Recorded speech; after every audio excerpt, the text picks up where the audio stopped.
Assalamualaikum warahmatullahi wabarakatuh. Ini saya berdiri untuk menceritakan cerita bawang merah dan bawang putih. Pada zaman dahulu, ada seorang gadis cantik bernama Bawang Putih. Bawang Putih tidak memiliki keluarga, tetapi ia memiliki ibu tiri bernama Mbok Rondo dan memiliki kakak tiri bernama Bawang Merah. Mbok Rondo dan Bawang Merah sangatlah jahat kepada Bawang Putih. Ia selalu menyuruh-nyuruh Bawang Putih untuk menyelesaikan pekerjaan rumah.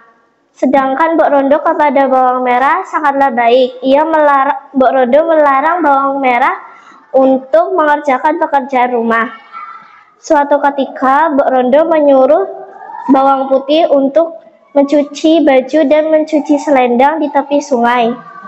Setelah sampai di tepi sungai, Bawang Putih sangatlah terkejut ketika ada buaya di tepi sungai. Tidak sengaja, Bawang Putih telah menjatuhkan selendang kesayangan ibunya. Selendang itu hanyut di tepi sungai. Alangkah sedihnya hati Bawang Putih ketika selendang Mbok Rondo jatuh di tepi sungai. Setelah pulang, Bawang Putih menceritakan kejadian di tepi sungai tersebut. Mbok Rondo sangatlah marah kepada Bawang Putih. Ia berkata, "Bawang Putih, carilah selendang itu sampai dapat.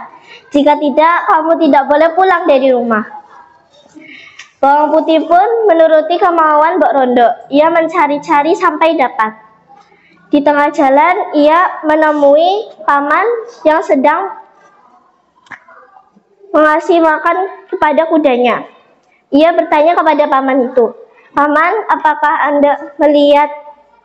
paman melihat selendang hijau polos?" Paman itu pun menjawab, "Tidak, tetapi saya tahu siapa yang tahu." Bawang Putih bisa bertanya kepada rumah nenek di tepi sana.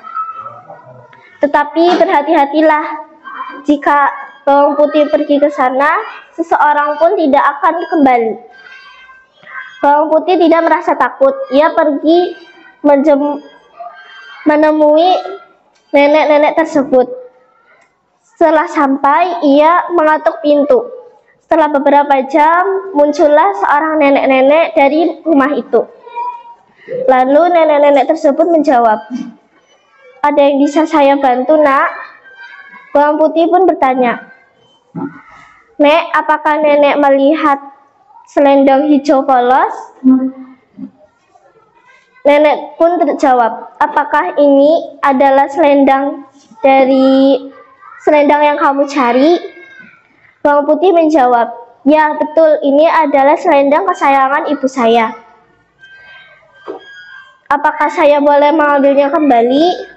jawab Bawang Putih. Nenek tersebut menjawab, "Boleh, tetapi ada satu syarat. Kamu harus tinggal di rumah saya untuk sehari."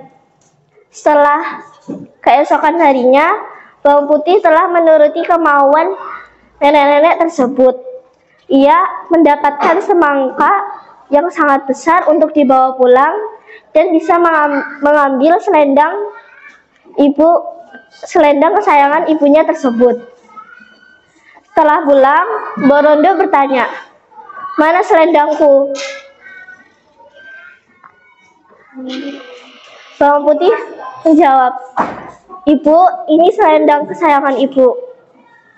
Bawang Merah bertanya, "Kamu dapat semangka besar itu dari mana?" Setelahnya, Bawang Putih pun menjelaskan kejadian yang telah ia lakukan selamanya. Bawang Merah menirukan kejadian yang telah dilakukan oleh Bawang Putih tersebut. Setelah mendapatkan semangka, sebaliknya Bawang Merah mendapatkan semangka yang sangat besar. Setelah dibelah, ternyata mendapatkan ular yang besar. Dari kejadian tersebut, saya mempunyai pesan moral, yaitu jika sejak awal kita berniat jahat, kita akan mendapatkan kejadian yang setimpal. Sebaliknya, jika kita mendapat Jika kita melakukan perbuatan yang baik dan tulus untuk membantu orang, kita akan mendapatnya yang lebih baik. Wassalamualaikum warahmatullahi wabarakatuh.